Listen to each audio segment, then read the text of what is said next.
안녕하세요. 저만의 인생을 찾아가고 있는 40대 여성입니다. 머릿속 정리도 하고 남들에게 말 못했던 가슴속 응어리도 끄집어 내볼까 하여 찾아왔네요. 남편과 저는 지금으로부터 15년 전에 결혼했어요. 제 나이 26살로 지금 생각하면 한참 어린 나이였지요. 저희가 처음 만난 건 중학생 때로 거슬러 올라갑니다. 남편 말로는 그때부터 혼자 저를 짝사랑했다고 하대요. 그런데 그때 저는 그런 건 전혀 몰랐어요. 남편이 자긴 안 쓴다며 저에게 인형이라던가 좋은 볼펜이라던가 싫다고 해도 쥐어주던 기억이 남아있긴 한데 그게 남편은 나름대로 저에게 좋아하는 마음을 표현하는 행동이었다는 걸 나중에서야 알게 되었지요. 이후로 남편은 남고로 저는 여고로 진학을 했어요. 그런데 남편이 고등학교에 진학한 이후로도 종종 저를 만나자고 불러내거나 뜬금없이 편지를 보내온다던가 하면서 서로 간의 연락은 끊어지지 않았네요. 그러다 20살의 봄, 대학생이 된 남편이 저에게 여자친구가 되어달라며 정식으로 데이트 신청을 해왔습니다. 저는 대학을 포기하고 작은 사무실에서 사회생활을 시작한 상황이었지요. 남편과 저 두 사람의 연애만 놓고 보자면 하루하루 즐겁고 행복했어요. 하지만 사귄 지 2년쯤 되던 때 시댁에서 저희 두 사람의 만남을 알게 되셨습니다. 어머님은 저를 불러놓고 제가 문제가 아니라 제 배경이 문제라며 타박을 하셨는데 문제는 어머님의 마음을 제가 이해할 수 있었고 뭐라고 반박할 수도 없었다는 거예요. 친정아버지는 여자의 눈이 멀어 오래전 집을 나가셨어요. 친정어머니는 마음의 병으로 술 없이는 못 사시는 분이셨고요. 그리고 남편과 저는 학창시절을 같이 보냈다 보니 어머님은 이런 제 가정사를 다 알고 계셨네요. 자존심도 상했고 동시에 제가 바꿀 수 있는 게 하나도 없는 상황이었던 만큼 너무 답답했어요. 그리고 한편으론 왜 이런 소리까지 들어가며 남편과 만나야 하나 싶기도 하대요. 남편이 저에게 분에 넘치는 사람 같기도 하고 그래서 결국 남편에게 헤어지자고 했습니다. 일부러 남편 입대가 며칠 남지 않았던 시점에 이야기했어요. 군대에 가서 저 같은 건 싹 다 잊고 오라고요. 하지만 이게 웬걸 오히려 역효과가 나고 말았습니다. 남편이 어머님 아버님 떨어보라며 저랑 헤어질 바엔 차라리 이 세상을 하직하겠다고 편지를 써놓고 한강다리에 갔거든요. 어머님 아버님이 제가 사는 곳에 찾아와서는 빨리 같이 가달라 하시는데 두 분 다 얼굴이 정말 하얗게 질려 있었어요. 그게 지금도 기억에 생생합니다. 결국 우여곡절 끝에 저희는 다시 만나게 되었습니다. 그때부터는 어머님 아버님도 저희한테 만나라 어째라 그런 소리를 일절 안 하시대요. 그리고 저희는 이후로 아무 문제 없이 꼬박 6년의 연애를 하고 결혼 이야기까지 나오기 시작했지요. 그런데 이 이야기가 어머님 아버님 귀에도 금세 들어갔더라고요. 어머님이 저를 부르시더니 정말로 결혼할 거냐고 물으셨어요. 그리고는 당신은 솔직히 저희가 이렇게 오래 만날 줄 몰랐고 저를 며느리로 드릴 생각도 해본 적이 없답니다. 하지만 남편이 저 아니면 안 된다고 하니 어쩌겠냐면서 대신 당신도 조건이 하나 있다 하시대요. 그리고는 당시 제가 다니고 있던 회사를 관두고 어머님 아버님이 운영하시는 공장에서 일을 하라셨지요. 당신 집안 사람이 되는 거니 당연한 거 아니냐 하시는데 솔직히 당황스럽더군요. 그도 그럴 것이 저에게는 회사를 그만둘 수 없는 이유가 있었으니까요. 제가 다니던 회사는 직원 수는 10명 남짓으로 규모는 무척 작았지만 사장님이 참으로 좋은 분이셨어요. 당신 나름의 목표와 비전이 있어서 직원들 한 명 한 명 먹고 사는 일에 신경을 많이 써주셨지요. 특히 근속 10년차 직원에게는 대학을 갈 수 있는 기회를 주셨는데 대학에 간다는 건 저에겐 간절한 꿈이기도 했거든요. 그런데 이런 제안에 남편이 보인 반응은 뜻밖이었습니다. 제가 자기와 결혼만 하면 그깟 대학 자기가 보내줄 수 있는 거라며 남편 말로는 고민거리도 못 된다는 거예요.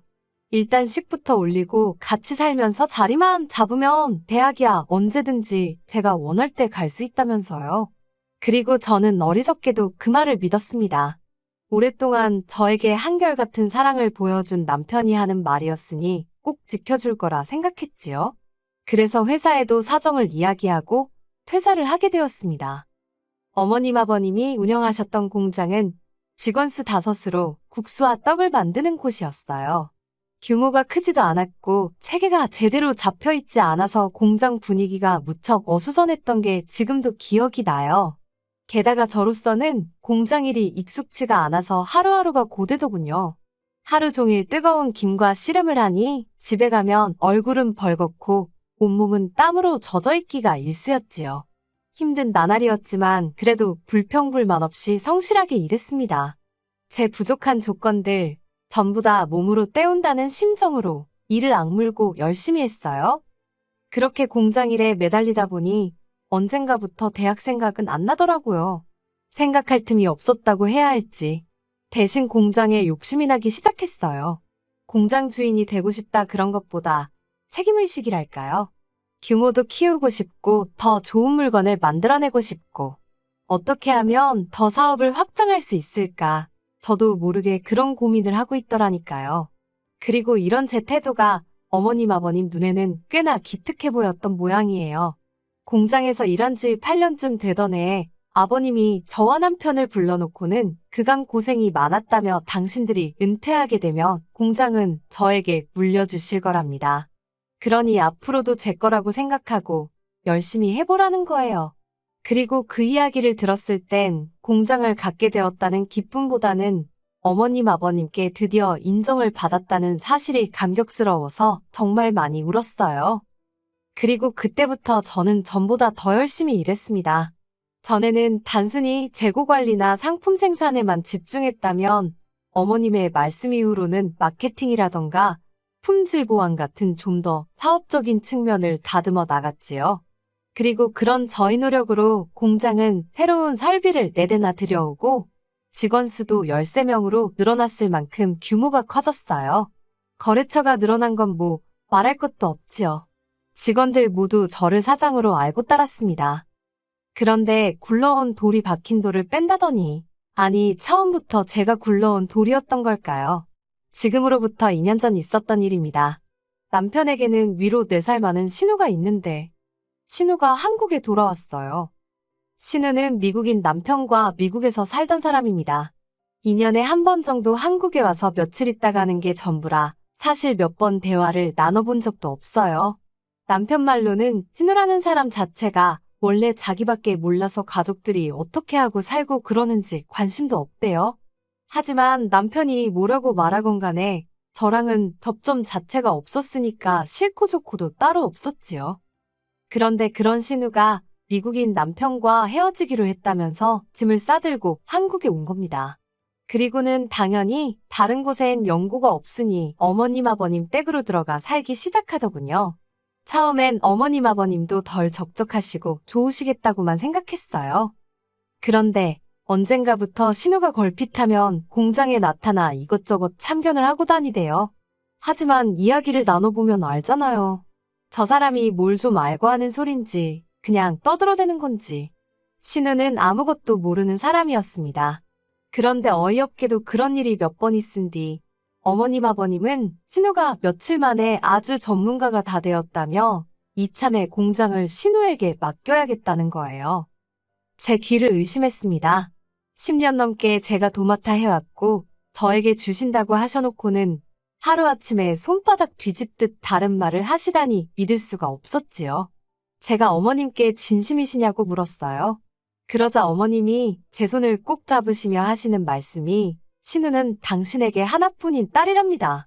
그런 신우가 공장을 자기가 하겠다고 하는데 당신이 어떻게 거절을 할 수 있냐는 거예요. 그러면서 저더러 나쁘게만 생각하지 말고 이참에 신우를 잘 도와주래요. 슬프게도 어머님 말씀을 반박할 수가 없더군요. 공장은 여전히 어머님 아버님의 재산이었고 그분들이 자기들 재산을 누굴 주건 간에 저에게는 그걸 따져 물을 권리가 없었으니까요. 그래서 고민 끝에 저는 어머님께 공장을 그만두겠다고 말씀드렸습니다. 그리고는 그동안 제 공장이 될 거라는 이유로 이리저리 미지급하신 월급 전액과 퇴직금을 정산해달라 했어요. 대략 2억이 넘는 큰 액수였지요. 그리고 그때부터 어머님께서 저더러 제정신이냐? 2억이 네 집 개 이름이냐고 절대 못 준다고 아주 난리가 났습니다. 그러면서 5천만 원 줄 테니 그 돈으로 늦었지만 대학교나 가랍니다. 저더러 대학교에 가고 싶어서 환장해 있지 않았었냐고 이제라도 가라대요. 제 꽃 같은 30대를 전부 공장에 갈아 넣었는데 막말로 저를 어르고 달래셔도 부족한 판국에 5천 먹고 떨어지란 소리로밖에 안 들리대요. 그래서 법대로 하자고 했습니다. 2주를 기다렸는데도 가타부타 이런 방구 말씀이 없으셨기에 노동청에 신고를 했습니다. 여기에선 예전에 일하던 회사 사장님의 도움을 많이 받았어요. 회사를 나온 후에도 안부는 주고받으며 살았는데 막상 이런 문제가 닥치니까 도움을 구할 곳이 그분밖에 떠오르지 않더라고요. 그래서 염치불구하고 전후 사정을 설명하니 아는 노무사분을 소개해 주셨지요. 그리고 그때부터는 어머님 아버님이 하루가 멀다 하고 죽는 소리를 하시대요. 그래도 들은 척도 안 했습니다. 이 과정에서 남편과도 많이 다퉜어요. 남편은 저를 이해하면서도 어머님 아버님 일이니 이러지도 저러지도 못하는 게 눈에 보였달까요. 하지만 결국 저는 2억 2,500이라는 돈을 받아냈습니다. 남편 말로는 공장을 담보로 대출을 받아 주신 거라면서. 그런데 그때 남편이 저더러 지독하답니다. 그렇게까지 해야 되겠냐고요. 그런데 그 말이 제 가슴에 비수처럼 꽂히대요. 대학 보내준다는 말에 홀라당 넘어간 저도 잘못이었지만 생각해보면 그럴 능력도 안 되면서 공장 일이 얼마나 힘들고 열악한지 알았으면서 그런데도 나한테 회사를 관두고 결혼하자고 한 남편이 제일 나쁜 X처럼 보였거든요. 그래서 그래 나는 지독한 X라고 이참에 한몫 단단히 땡겨야겠다고 하면서 이혼하자 했습니다. 어머님 아버님하고도 한번 싸워봤는데 너하고는 못 싸우겠냐고요. 그렇게 저는 불과 몇 달 만에 가족이라고 믿었던 사람들과 전부 등을 돌리게 되었습니다. 후회는 없었어요. 오히려 이렇게 될 줄 알았다면 처음부터 시작하지 말았어야 했다는 후회만 했지요. 저는 남편과의 이혼 과정에서 받은 아파트를 세를 놓았어요. 그리고는 있는 돈 없는 돈 전부 다 끌어모아서 대출까지 받아서 어머님 아버님 공장에서 멀지 않은 곳에 제 공장을 차렸습니다. 처음부터 이 생각으로 관두겠다고 하고 나온 거였어요. 계획도 없이 움직일 순 없잖아요. 그리고 제가 공장을 차렸다는 소문이 돌자 원래 어머님 아버님 공장에서 일하던 대부분의 직원들이 저에게 연락을 해왔습니다. 너무 감사한 일이었지요. 그리고 저는 그동안 제가 만들어 놓은 거래처들도 일일이 찾아가 상황을 설명하고 그들을 설득했어요. 다행히 대부분의 거래처들 역시 저를 보고 거래를 했던 것이기에 일은 쉽게 풀려갔답니다. 시댁에서는 난리가 났던 모양입니다. 하지만 공장 일이 어떻게 돌아가고 있었는지 제대로 알지 못했으니 그들 중 누구도 제대로 대응을 하지 못하더군요. 그래서인지 고작 한다는 일이라곤 제 공장에 쫓아와 상도도 모르는 X, 산업 스파이 같은 X이라고 욕을 해댈 뿐이었어요. 물론 이런 욕을 듣고 제가 가만히 있을 이유가 없었기에 명예훼손과 영업방해 등으로 계속해서 대응해줬습니다. 그러자 남편이 나서서는 그동안 정도 없냐면서 저더러 적당히 하라는 거예요. 아주 자기 집안을 망하게 해야 직성이 풀리겠냐면서. 그래서 제가 그걸로 되겠냐고 했습니다. 니네 부모는 나를 무슨 머슴 부리듯 단물만 다 빼먹었는데 그깟 집안 하나 망하게 하는 걸로 내 화가 풀릴 것 같냐 했지요. 그리고는 들려오는 소문이 어머님 공장이 위기라 하대요. 제 퇴직금이 다 뭐다 해서 대출받았지 거래처 70% 이상이 떨어져 나갔지. 아마 어디서부터 어떻게 손을 대야 할지도 몰랐을 거예요. 그러니 오죽하면 신우가 저를 찾아와서는 한 번만 살려달라 소리를 했을까요. 기껏 한다는 소리가 자기는 제가 그렇게 공장에 애착이 있는 줄 몰랐다고 자기는 이제 공장 일에 관심 없다면서 저더러 돌아와서 다시 맡아달라대요. 어머님 아버님 사시던 아파트까지 담보 잡아서 대출받았다고 제발 살려달라고 앞에서 닭똥 같은 눈물을 흘려대던데 그 눈물 저도 어머님 아버님 앞에서 여러 번 흘렸었지요. 그래서인지 와닿지가 않더라고요. 다시는 찾아오지 말라 했습니다. 그리고 결국 어머님의 공장은 경매로 넘어갔어요. 그리고 직원들이 말해주기로는 어머님 아버님은 사시던 아파트도 팔았다대요. 그리고 있는 돈 없는 돈 다 끌어모아서 좀 더 떨어진 동네에 작은 빌라로 이사를 가셨다는 모양이에요. 신우랑 남편이 이제 부모를 먹여 살리려나요? 알반가요? 아직 작은 빌라로 이사갈 여유가 있었다는 게 화가 날 뿐입니다. 그래도 이제 가슴속 응어리나 분노는 조금씩 내려놓으려고요. 힘들고 고달프긴 했어도 꿈을 꾸던 시절이었고 덕분에 지금 이 자리까지 올 수 있었다고 생각합니다. 저는 이제 시부모님이나 남편의 말 한마디에 울고 웃는 여자가 아니라 제 사업을 이끌어가는 당당한 여자니까요.